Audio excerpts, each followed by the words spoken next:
Hello, जय हिंद दोस्तों। स्वागत है आप सभी का आपके अपने YouTube channel technical with SS में। मैं शिवम विश्वकर्मा हाजिर हो चुका हूं आप सबके लिए मैथमेटिक्स की क्लास को लेकर। दोस्तों, हम लोग आज की क्लास में सीआईटीएस के लिए प्रैक्टिस क्वेश्चन को सॉल्व करेंगे मैथमेटिक्स के लिए। यहाँ पर आपको जानकारी के लिए बताऊं तो आपका जो नॉन टेक्निकल का 25% का प्रश्न आता है, उनमें से लगभग 15, 17 या 18 के आसपास क्वेश्चन जो होते हैं वो मैथ के होते हैं, बाकी के रीजनिंग के रहा करते हैं। उसी क्लास में उसी के पर्पज़ में हम लोग यहाँ मैथ की क्लास ले रहे हैं। मैथ के सिलेबस को हम लोगों ने लगभग कवर कर लिया है। उसके बाद प्रैक्टिस सेट को हम लोग सॉल्व कर रहे हैं। यहाँ मैंने कुछ क्वेश्चन लिखा, 10 प्रश्न लिखा है। रोज़ लगभग 10 प्रश्न के आसपास सॉल्व कराता हूँ प्रैक्टिस सेट में अपनी क्लास में।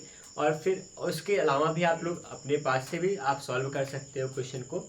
और यहाँ पर आज की क्लास में हम लोग यहाँ पर इस पर चर्चा करेंगे। यहाँ कुछ सवाल लिखी गए, इसी को सॉल्व करेंगे, ठीक है। और जानकारी के लिए 2-3 बातें बताऊंगा। पहली बात तो ये कि आपका जो यहाँ पर सीआईटीएस एंट्रेंस एग्जाम है, उसके पर्पस से लेकर हर एक छोटी सी बड़ी जानकारी को इसी चैनल पर वीडियो बना के अपलोड किया गया है। तो आप भ्रमित ना होइए, जाकर वहाँ पे देख सकते हैं। किसी भी वीडियो में जाइएगा, वहाँ पे डिटेल मिलेगा, वहाँ लिखा गया होगा पूरा इस स्पेशल रूप से इन्फॉर्मेशन के पर्पज से वहाँ पे आपको इसी चैनल पर प्लेलिस्ट बनाई गई है, ठीक है। दूसरी बात यह है कि अगर आपको इस वीडियो की क्वालिटी, अगर वीडियो में कुछ चीज़ें स्पष्ट ना दिखे, क्लियरिटी ना हो, तो आप वीडियो की क्वालिटी को बढ़ाइएगा, तो आपको सब कुछ सही दिखेगा, ठीक है। आगे और अगली बात होगी, अगर आप वीडियो में नए हो तो आप चैनल को सब्सक्राइब कीजिएगा और अपने दोस्तों के साथ शेयर करें, जिससे यहाँ पर इस वीडियो का भी मतलब आपके दोस्त भी पढ़ सकें और आप भी आगे बढ़ सकें। फिलहाल करेंगे काम हम लोग इस सवाल पर। चलते हैं, देखते हैं प्रश्न नंबर यहाँ पर 1 से लेकर 10 तक मैंने प्रश्न लिखा है। 10 प्रश्नों की सीरीज में आज देखते हैं हम लोग करेंगे सवालों का हल। तो सबसे पहले प्रश्न नंबर 1 की ओर बढ़ेंगे। पहला प्रश्न में क्या लिखा गया है, यहाँ लिखा है 17 का स्क्वायर है माइनस में 13 का स्क्वायर है गुणा में 8 बटा में 3 गुणा में 16 है। इस प्रश्न को मैं यहाँ बगल में लिख दूंगा, यहाँ खाली जगह पे। यहाँ पर लिख के उस लिखने के बाद क्या करेंगे, तब सॉल्व करते हैं। तो इस प्रश्न को नीचे उतारता हूँ। 17 का स्क्वायर लिखा गया है, ठीक है, कुछ ऐसा कर दीजिएगा। 17 का स्क्वायर माइनस में 13 का स्क्वायर होगा, और फिर यहाँ पे ब्रैकेट के बाद गुणा में बाहर लिखा है 8 बटा में कितना होगा, 3 गुणा में 16 होगा। 3 होगा गुणा में 16 होगा। अब देखते हैं क्या इसका उत्तर आएगा, आप समझिएगा। देखिए, यहाँ पे दो चीज़ें हैं, 17 का स्क्वायर 13 का स्क्वायर के लिए। चाहे 17 का वर्ग करके 13 के वर्ग से घटा देंगे, पहला ऑप्शन है। दूसरा क्या करेंगे, आपको एक फॉर्मूला पता होगा, ए स्क्वायर माइनस बी स्क्वायर का फॉर्मूला। ए स्क्वायर माइनस बी स्क्वायर का जो फॉर्मूला होता है, उसका फॉर्मूला का जो प्रसार होगा, कहेंगे ए प्लस बी इंटू ए माइनस में बी। मतलब एक बार पदों का योगफल गुणा में पदों का अंतर करा करते हैं। मतलब क्या लिख दीजिएगा, 17 प्लस में 13 होगा एक ब्रैकेट में, और दूसरे में क्या होगा 17 माइनस में 13। ये इसका प्रसार होता है। गुणा में क्या हो जाएगा, 8 है, पूरे का बटा होगा 3 गुणा में 16 होगा, ठीक। इतना सा कुछ करेंगे हम लोग। फिर आगे बढ़ाएं तो आगे हमको क्या मिलेगा, इसी को नीचे ला रहा हूँ। यहाँ पर सॉल्व करके आप हम लोग पाएंगे 13 17 हो जाएगा, यहाँ पर 30 होगा हमारे पास। गुणा में घटाएंगे कितना होगा, 4 आएगा। गुणा 8 बटा में कितना हो जाएगा, 3 गुणा में 16। ये काम करेंगे, देखिए यहाँ पे 4 चौके 16, 4 बार जाएगा, 4 दूना 8 2 बार गया, ठीक है। 3 का 10 बार जाएगा, 10 आएगा। 10 दूना 20 कितना हो गया, 20 हमारा इस सवाल का हल आया। तो आपका जो उत्तर आएगा वो 20 आएगा। अब आप चेक कीजिए यहाँ पर 20 कोई ऑप्शन है क्या, हाँ ऑप्शन नंबर फर्स्ट ही है। तो पहले सवाल का पहला ऑप्शन होगा सही, जो कि 20 आपका उत्तर लेके आ रहा है। तो ये लगी सवाल। तो चीज़ों को थोड़ा सहजता से सीखते हुए लगाएंगे तो सब कुछ क्लियर हो जाएगा। कहीं फॉर्मूला, कहीं ट्रिक, कहीं जुगाड़, जो कुछ भी हो सके, मतलब कम से कम गुणा भाग करने का प्रयास करते हैं, जिससे हमारा समय भी बचे और गलती होने से भी बच जाए हम लोग, ठीक है। देखते हैं अगला प्रश्न। अगला प्रश्न नंबर 2 है। दूसरे प्रश्न को डिजिट को हम सारे उनको यहाँ उतारूंगा बगल में खाली जगह पे, जिससे यहाँ पे हम लोग सॉल्व कर सकें, ठीक है। तो यहाँ दूसरे प्रश्न में लिखा है 361 लिखा गया है, बटा में यहाँ पे 19 लिखा गया है, बराबर 15 बटा में क्वेश्चन मार्क लगा है। और 361 जो है वो रूट के अंदर है, स्क्वायर रूट के अंदर लिखा गया है, ठीक है। अब आप यहाँ पे देखिएगा, जो ऐसी कोई भी सवाल आती है तो लगभग 99% सवालों में परफेक्ट स्क्वायर का ही स्क्वायर रूट निकालना होता है, ये लगभग फिक्स होता है। हाँ, कहीं कहीं रेयरली कोई आ जाता है जो ऑलरेडी दशमलव में दिया गया होगा, उनमें कभी कभी दशमलव में आपको अगर वर्गमूल निकालने की जरूरत पड़ जाती है। लेकिन फिलहाल अक्सर क्या होता है कि आपको परफेक्ट स्क्वायर का स्क्वायर रूट निकालना होता है। तो जो 361 है किसी न किसी रूप में परफेक्ट स्क्वायर है किसी संख्या का। अब आपको अगर किसी को पता होगा टैकली कर लेगा, नहीं पता होगा तो वो यहाँ सीखने वाला है कि 361 का स्क्वायर रूट कैसे निकालेंगे तरीके के साथ। हाँ, स्क्वायर रूट निकालने का दो तरीका होता है, गुणनखंड विधि, भाग विधि, वो अपनी जगह पे है। यहाँ पर हम लोग न गुणनखंड लगाएंगे न भाग विधि लगाएंगे। एक ट्रिक सिखा रहा हूँ, उससे आप किसी परफेक्ट स्क्वायर का स्क्वायर रूट निकाल सकते हैं, ठीक है।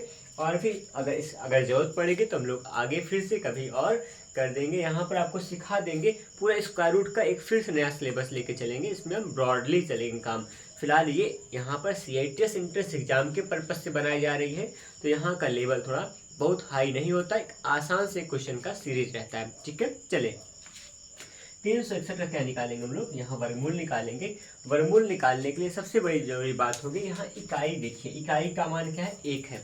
इकाई 1 है तो एक किस वर्ग की इकाई, किस संख्या के वर्ग में इकाई 1 होता है। तो यहाँ पर जैसे 1 का इकाई क्या होगा, 1 कवर करेंगे, 1 1 का 1 होगा, इसका इकाई क्या आएगा, 1 ही आएगा। दूसरा क्या होगा, 9, दूसरा होता है 9, 9 का वर्ग कीजिए, 9 9 81 होगा, 81 में इकाई क्या होता है, 1 आता है। तो यहाँ पर जो बात आ रहा है 1 कब आएगा, ये तो यहाँ पे 1 का स्क्वायर करेंगे तब 1 आएगा, या तो 9 का स्क्वायर करेंगे तब उसका इकाई 1 आएगा। तो यहाँ पे एक बात क्लियर हो जाएगा कि आपका जो इकाई 1 है तो इकाई 1 आने के लिए या तो यहाँ पे हमारे सवाल में इकाई या जो वर्गमूल संख्या होगी उसका इकाई 1 होगा, या फिर वर्गमूल संख्या में इकाई क्या होगा, 9 होगा, वो आपके प्रश्न में होगा। आगे बढ़े तो देखें क्या इतना आएगा, आगे देखिएगा। ऐसे उसके बाद एक इकाई तो हो चुका, इसके बाद का जो अंक बगल का होगा दहाई का, उसको छोड़ देंगे। दहाई का को छोड़ने के बाद जो भी संख्या बची होगी, यहाँ पे जो जितने अंकों की संख्या बची होगी उसको आप देखिए, यहाँ केवल 3 बचा है। 3 किसके वर्ग के करीब है, निकटतम मान है। देखिए यहाँ पर 1 का वर्ग कितना होगा, 1 होगा, ठीक है। 2 का वर्ग कितना होगा, 4 होगा। 1 का वर्ग 1, 2 का वर्ग 4। और आप 2 का वर्ग अगर सोचेंगे तो 2 का वर्ग 4 होगा, जो कि ज़्यादा हो जाएगा 3 से। तो 3 से हम मतलब कम मिल जाएगा लेकिन ज़्यादा ना हो पाए तो क्या हो जाएगा, 1 का वर्ग ही हम यहाँ पे लिखेंगे। यहाँ पे 3 क्या है, 3 को 1 का वर्ग समझ कर हम काम करेंगे। उत्तर क्या होगा आपका, 11 आएगा, या तो फिर क्या होगा 19 आएगा। 11 का वर्ग लगभग सबको पता होगा 121 होता है, तो 11 के लिए तो नहीं काम होगा, क्या होगा ये 19 के लिए होगा। इसका मतलब 361 का जो वर्गमूल आया कितना है, 19 आएगा। उम्मीद है आपको वर्गमूल आया होगा समझ में, ठीक है। यहाँ 361 का वर्गमूल क्या बन जाएगा, 19 होगा। तो 19 बटा में 19 कर देंगे, बराबर में 15 बटा में क्या होगा, क्वेश्चन मार्क लगाएंगे। इससे कैंसिल हो जाएगा, ये क्वेश्चन मार्क हर में ही इधर आएगा, तो क्वेश्चन मार्क का जो मान आएगा वो कितना हो जाएगा, 15 होगा। इस सवाल का राइट आंसर क्या होगा, 15 होगा। चलते चेक करते हैं, ऑप्शन नंबर कहोगे 3rd होगा इस सवाल का सही उत्तर, 15 आएगा इस सवाल में उत्तर, ठीक है। अब यहाँ पर बढ़ेंगे, इसी कड़ी में अगला प्रश्न है। ये सब अभी तक जितने भी प्रश्न लिखे गए हैं लगभग सब सिंप्लीफिकेशन से कह सकते हो लिया गया है। ये परसेंटेज का है ना। यहाँ पे स्क्वायर रूट और स्क्वायर रूट निकाला गया तो वर्गमूल का कह सकते हैं, लेकिन सिंप्लीफिकेशन में बहुत सारे चैप्टर क्या होता है शामिल हो जाता है, ठीक है, सरलीकरण में। तो यहाँ पर क्या हो गया, प्रसिद्धता की है, ये भी प्रसिद्धता की। फिलहाल लगाते सवाल, होने को तो जो भी होगा सब सही होगा।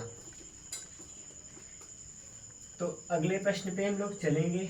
प्रश्न नंबर 3 है, 3 के लिए काम किया जाएगा। और तीसरा प्रश्न जो है वो है हमारे पास 32 गुणा 32 है, प्लस में यहाँ पर देखिए कुछ चीज़ों को आसान करके लिख दूंगा, कुछ चीज़ों को हम लोग यहाँ हल करके लिखेंगे, ठीक है। यहाँ पे जैसे क्या है, 32 गुणा 32 लिखा गया, प्लस में 288, यहाँ भाग में 400 में केवल 48 है, ठीक है। तो यहाँ 32 गुणा कर दीजिएगा, 32 का 32 से गुणा करने में कितना आएगा, 1024 होगा। कैसे हो जाएगा दिखाता हूँ। देखिए 32 में 64 आएगा, 4 हाथ से 6 बचेगा। 32 का 3 से गुणा कर देंगे, कितना हो जाएगा, 32 होगा, 3 ना 3 में 6 हो जाएगा, और फिर 3 3 9 96 होगा। 96 में जो यहाँ पे 6 बचा था, 96 में 6 ऐड कर देंगे, कितना हुआ 102 हो जाएगा, जो कि 1000 मतलब 24 लेकर आ जाएगा, ठीक है। कितना हुआ, 32 का 32 से गुणा। आगे क्या करेंगे, प्लस है लगा दीजिएगा। यहाँ 48 से हम 288 को भाग करेंगे, 48 से 288 को भाग करेंगे, कितनी बार जाएगा अब देखते हैं। देखिए 48 का कितनी बार गया, वैसे अगर एक बार तो नहीं आ सकता, 4 8 32 9 और 5 6 6 8 48, तो 6 बार जाने की संभावना है। करके दिखाते हैं, गुणा करेंगे अगर 48 में 6 का तो 288 आ जाएगा। कैसे, 6 8 48 होगा, और फिर 8 आया, बचा 4, 6 चौके 24, 28, मतलब कट जाएगा, 6 बार जाएगा। पूरे का बटा कितना हो जाएगा, 12 का 8 से करेंगे कितना आएगा, 96 होगा। माइनस में 64 में 64 क्या हो जाएगा, 64 का मतलब 8 है, 64 8 कर दीजिए, ठीक है। इतना हो चुका है। आगे बढ़े तो कितना मिलेगा हमको, आगे बन जाएगा हम सबके पास, इसको जोड़ देंगे 1030 बन जाएगा, ठीक है। इसको इसमें घटाया जाएगा, कितना आएगा, यहाँ पे 8 और 2 निकाल देंगे तो यहाँ पे 88 आ जाएगा। क्लियर हुआ, यहाँ पे 88 पे आ जाएंगे। अब 88 से क्या कर दिए, इसको काटते हैं, हल करेंगे। कैसे हल हो पाएगा वो हम लोग यहाँ पे करेंगे। फिलहाल 8 से डायरेक्टली काटे तो हो सकता है हल कट जाएगी। 8 से मैं करता हूँ इसको सॉल्व। 8 से अगर कटेगा तो कुछ ऐसा होगा, देखिए 8 है कम 8, 2 10, यहाँ पर 2 23 हो जाएगा। 8 3 24 नहीं, 8 2 16 और फिर 7 70। 8 से नहीं कटेगा, कुछ और करते हैं। यहाँ पर मान में तो हमारे पास कुछ आसान सा वैसे ही आ गया है ना, नहीं अगर करें तो भाग डायरेक्टली ले जाएंगे हम लोग। एक बार जाएगा 88 कम 88, एक बार गया है, ठीक है। उसके बाद कितनी बार जाएगा यहाँ पे, उसके बाद फिर से सोचेंगे 88 कम 88 हो गया, एक बार गया। और फिर आगे बढ़ेंगे तो आ जाएगा यहाँ पे कितना बचा होगा, 88 2 90 हो जाएगा, 2 3 2 5 और फिर 10 5 10 15 होगा, मतलब इतना 150 बन जाएगा। 88 का 150, कुछ तो यहाँ पे लोग से मिस्टेक हो रहा है। तो संभवतः सब सही लग रहा है ना, कुछ नहीं होगा, इतने भी छोड़ सकते हैं। या थोड़ा सिंप्लीफाई करें तो क्या हो जाएगा, यहाँ पर इसको हम लोग काटेंगे तो 2 से काटेंगे, 2 पंचे 10 हो जाएगा और 2 15 2 30 होगा, ठीक है। और फिर 2 44 2 88, 515 बटा 44 आ जाएगा। यहाँ पर ऑप्शन में देखिए मैच कराता हूँ, मैं बता रहा हूँ आपको ऑप्शन। यहाँ ऑप्शन जैसे यहाँ पे क्या है, 12 है, 10 है, 11 है, 13 है। यहाँ जो बुक है मेरे पास, एक छोटी सी बुक मैं रखा हूँ, उस बुक में यहाँ पर हमारे यहाँ 5 ऑप्शन हुआ कर रहे हैं ना। यहाँ पे हर जगह 5 ऑप्शन दिया गया है। पांचों ऑप्शन में क्या लिखा होता है, इनमें से कोई नहीं, नन ऑफ दीज का जिक्र किया गया होता है। तो हो सकता है मैं 5 ऑप्शन किसी में लिखता हूँ, अक्सर कभी कभी ध्यान नहीं दे पाता हूँ, तो यहाँ पे ऐसे कहीं लिखा, इसमें लिख दिया था, हो सकता है इसमें मिल रहा होगा तो वैसे आ गया होगा। तो यहाँ पर भी क्या होगा, एक ऑप्शन लोग यहाँ पे चौथा नन ऑफ दीज कर लेंगे, जिससे क्या होगा, जो उत्तर ना मिल रहा होगा उसको नन ऑफ दीज की कैटेगरी में लगा देंगे। तो यहाँ पर जो इसका 515 बटा 44 आएगा वो यहाँ पे नन ऑफ दीज के लिए आएगा। तो यहाँ पे हम ऑप्शन नंबर 4 कह देंगे, ये इतना सा हो जाएगा, ठीक है। तो इस सवाल को हम लोग सबसे बड़ी बात हल करना सीखना था, हल करना हमारा पर्पज है। उत्तर में तो ना मिलेगा तो नन ऑफ दीज का ऑप्शन बना देंगे, जहाँ भी ना होगा ना। किताबें हैं उनका अपना प्रॉपर तरीका होता है कि सवालों को देकर, तो सवाल की किताब क्या, एग्जाम भी यही होगा, नन ऑफ दीज दिया होगा तो आपको ऑप्शन नहीं मिल रहा होगा तो करना होगा। लेकिन एक बात और है, ऑप्शन गलत कभी कभी नहीं कह सकते हैं, तब कह सकते हैं आप ऑप्शन गलत तभी कह पाएंगे जब आपको अपने ऊपर कमांड होगा। तो खुद पे कमांड बनाइए, अच्छे से पढ़िए, उसके बाद फिर आप ऑप्शन क्या, आप किताबों को भी गलत कहने की क्षमता आप में आ जाएगी। चलिए देखते हैं, यहाँ पर प्रश्न नंबर होगा हमारे पास 4 होगा। प्रश्न नंबर 4 में लिखा क्या गया है कि 150 का कितना % जो होगा वो यहाँ पर 225 के 30% के बराबर होगा, ठीक है। यहाँ पर काम करेंगे, 150 का कितना %, 225 का 30% के बराबर होगा। कीजिए हल, बड़े आराम से कर देंगे हम लोग। 150 होगा, कितना % का मतलब क्वेश्चन मार्क लगा दीजिएगा, प्रतिशत का मान निकालेंगे, बटा 100 से भाग कर दीजिएगा, बराबर क्या होगा, यहाँ 225 होगा का माने गुणा 30% का मतलब 30 होगा, बटा में 100 होगा, ठीक। 100 कैंसिल हो जाएगा। देखिए एक काम और करेंगे, आराम से होगा, 30 से कटेगा, 30 से 5 बार जाएगा, 3 5 15, 5 बार गया, क्वेश्चन मार्क ऐसे नहीं रहेगा, बराबर यहाँ 225 लिखा जाएगा। इस तरफ 225 था, ठीक, ये 5 गुणा में था तो जाएगा भाग में होगा। हल कीजिए, 5 जो के 20 होगा, 5 5 25, 45 आएगा। तो 45% जो मान होगा वो इस सवाल का उत्तर होगा। तो कहीं ऑप्शन मिल रहा होगा 45 को कह देंगे सही, ऑप्शन नंबर 3 होगा आपके इस सवाल का राइट आंसर, ठीक है। क्लियर हुआ, आगे बढ़े तो हम लोग यहाँ पे 5वां सवाल पहुंचेंगे। 5वें सवाल में क्या लिखा है कि 945 का 20% में से अगर हम 117 को अगर घटा देते हैं तो वहाँ पे उत्तर कितना आएगा ना, उसी को हम लोग चेक करेंगे हल इसके लिए। देखिए यहाँ लिखा है कि 945 का 20%, 945 का मतलब 9 4 5, 45 का 20%, 20 बटा 100 हो जाएगा, ठीक। इसमें से अगर हम 117 को घटा देते हैं तो कितना आता है हमारे पास, ठीक है। चलिए हल करें। यहाँ पे 20 पंचे 100 5 बार जाएगा, 5 से काटेंगे, 5 1 का 5 होगा, 4 9 44, 5 8 40 और फिर 5 9 45, माइनस 117 होगा। घटा दीजिएगा, 2 आएगा, 8 में से घटेगा तो कितना हो जाएगा, यहाँ पर 7 होगा। तो मुझे लगता है 72 ही सही आ रहा है। ऑप्शन कहीं मिल रहा होगा तो कह देंगे 72, 72 हमारा पहला ऑप्शन होगा, तो वो लग गया। ऐसे सवाल लगाएंगे। तो ये सरलीकरण से संबंधित में सवाल है, बहुत आसान आसान सवाल है, कठिन भी आएगी, फिलहाल बहुत ज़्यादा कठिन यहाँ नहीं लाएंगे। वजह है आपकी CITES एंट्रेंस एग्जाम का पैटर्न हमारे लिए यहाँ बैरियर बन रहा है, आसान सवाल लाने के लिए बाधित कर रहा है, ठीक है। फिलहाल करें काम। तो यहाँ पर सवाल नंबर हमको मिलेगा 6वीं में। 6वीं में लिखा गया है 6वीं में कि m प्लस में m का 25% जो होगा बराबर यहाँ पे 800 का 20% के बराबर है। तो यहाँ हम लोग का यम का मान निकालना है। यम का मान के 4 ऑप्शन दिए गए हैं, इनमें से आपको चुनना पड़ेगा। तो लिखते हैं यम होगा प्लस में यम का 25%, तो यम गुणा में 25 बटा क्या हो जाएगा, 100 हो जाएगा। यहाँ बराबर में यहाँ 800 लिखा है, गुणा में 20 बटा 800 का 20% था ना, 800 गुणा 800 का 20 बटा में हो जाएगा 100। इतना हम लोग कर चुके हैं, ठीक है। इसको सिंप्लीफाई करें, इतना गया 2500 का 100 4 बार जाएगा, यहाँ 100 से कटेगा, इतना होगा, ठीक है। यहाँ यम होगा प्लस में यम बटा 4 हो जाएगा, बराबर में 8 का 8 2 16 मतलब 160 कर दीजिएगा, ठीक है। यहाँ 4 एकम 4 1 5 यम हो जाएगा, भिन्न के रूप में हल करेंगे, बटा में 4 बराबर में 160 हो गया। आगे बढ़े तो यहाँ बगल में लगा के दिखाता हूँ, 4 से तिरछा गुणा कर दूंगा, 5 यम बराबर क्या होगा, 16 चौका 64 होगा, 640 आ जाएगा, 16 चौका 64 640। यम बराबर 5 से भाग कर देंगे, 5 एकम 5 होगा और फिर 1 6 14, 5 2 10, 4 14 5 8 40, 128 आ रहा है ना, मैं सही कह रहा हूँ, वैसे सही लग रहा होगा। फिर से 5 एकम 5 होगा, 2 5 1 6 14, 5 2 10, 4 14 और 40, 5 8 40 होगा, सही है, बिल्कुल सही, 128 आ जाएगा। तो यम का मान कितना है, यम का मान 128 आया है। ऑप्शन देखते हैं, 128 कहीं है क्या, है 30 है, 34 है, 36 है, लेकिन 128 नहीं है। तो यहाँ पे हम अगर ऑप्शन हमारे पास नहीं मिलेगा तो कह देंगे नन ऑफ दिस हो जाएगा, ठीक है। तो यहाँ पे चौथा ऑप्शन हमारे पास नन ऑफ दिस होगा। ये लगी सवाल नंबर, हम लोग पहुँच चुके हैं, 6 तक आ गए हैं। अब हमारे पास 7 8 9 और 10 बची हुई है, ठीक है। इनको भी देखिए आराम से करते हैं फिलहाल, ठीक।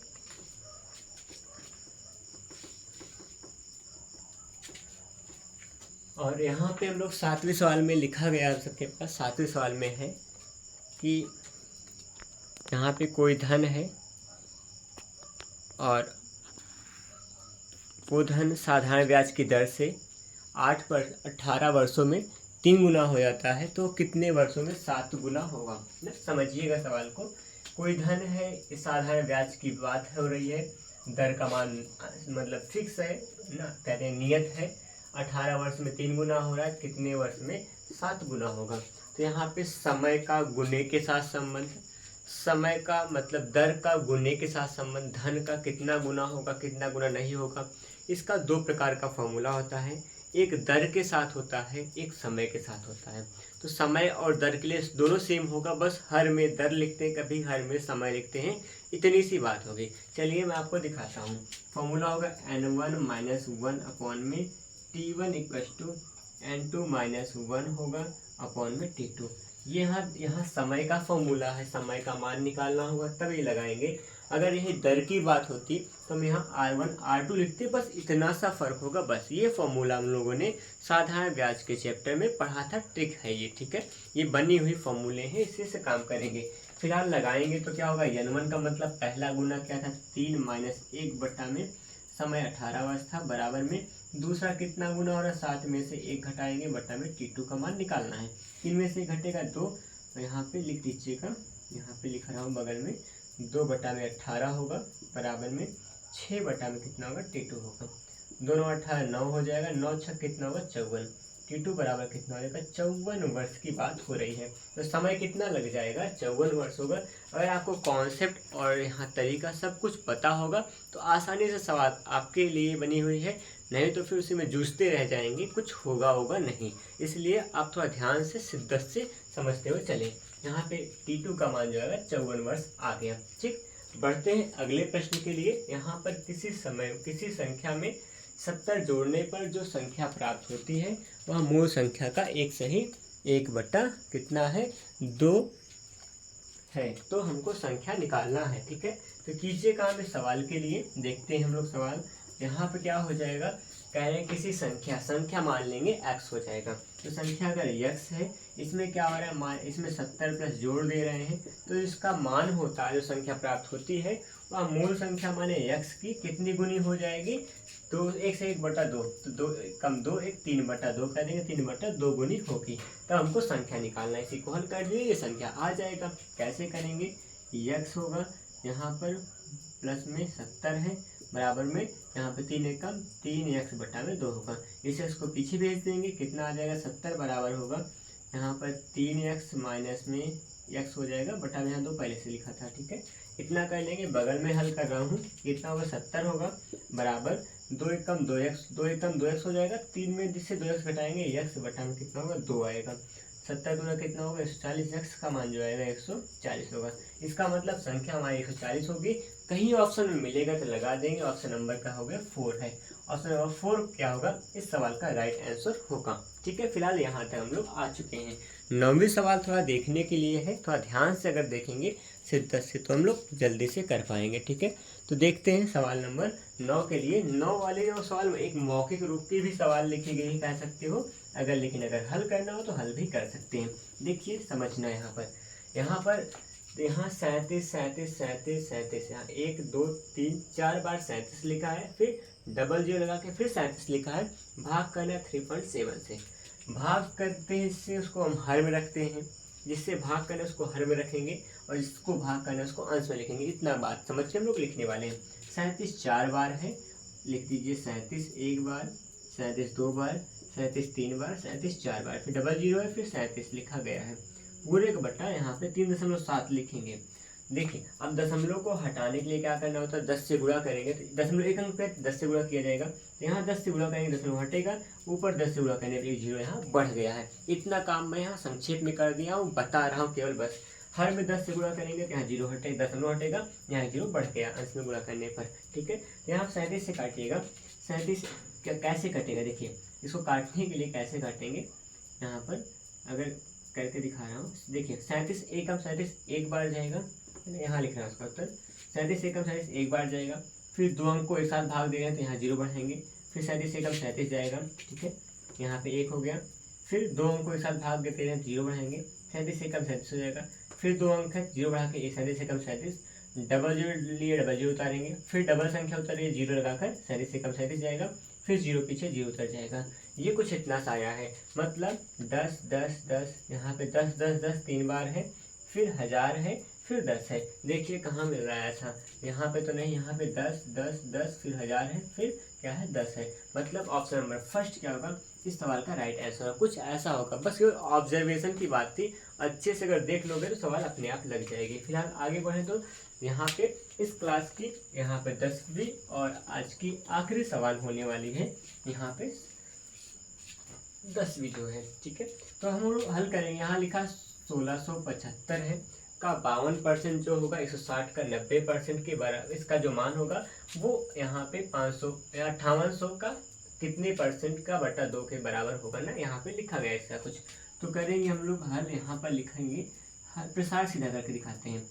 1775 का माने गुणा 52 का मतलब 52 बटा में क्या होगा 100, ठीक है, प्लस में यहाँ पे 160 है वैसे का 90 बटा में 100 हो जाएगा, ठीक, बराबर में यहाँ पे 5 8 डबल जीरो 5800 गुणा में x लिख दीजिए क्वेश्चन मार्क की जगह पे, यहाँ बटा में 2 होगा, गुणा में 100 कर देंगे, प्रतिशत को हटाएंगे 100 लग जाएगा। अब एक बात बताओ, यहाँ बाएं पक्ष का दाएं पक्ष का 100, यहाँ बाएं पक्ष का 100 कॉमन लेकर दाएं पक्ष के 100 से काट देंगे तो 100 पूरा क्या होगा गायब हो जाएगा। यहाँ क्या लिखा जाएगा 1675 गुणा में 52 होगा, प्लस में यहाँ गुणा कर लेंगे 144 हो जाएगा, डबल जीरो, प्लस यहाँ क्या लिखा गया है बराबर में, यहाँ पे है 58 डबल जीरो बटा में 2।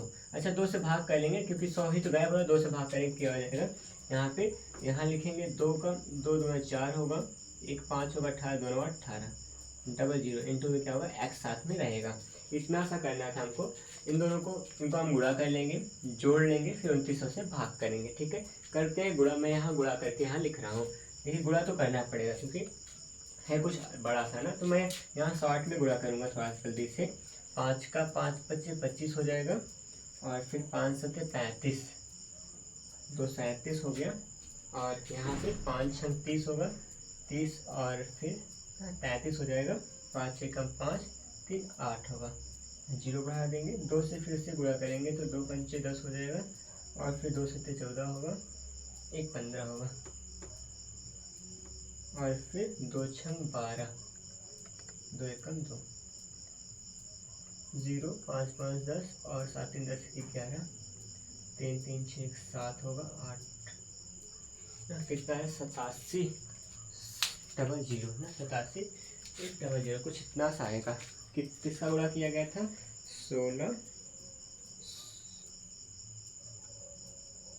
1675 का 52 से गुणा करे थे ना, कितना है 87 100 आ गया। ठीक है, इसको लिखेंगे, यहाँ जो भी आया सही आया है, यहाँ 87 लिखा जाएगा 100 प्लस में 14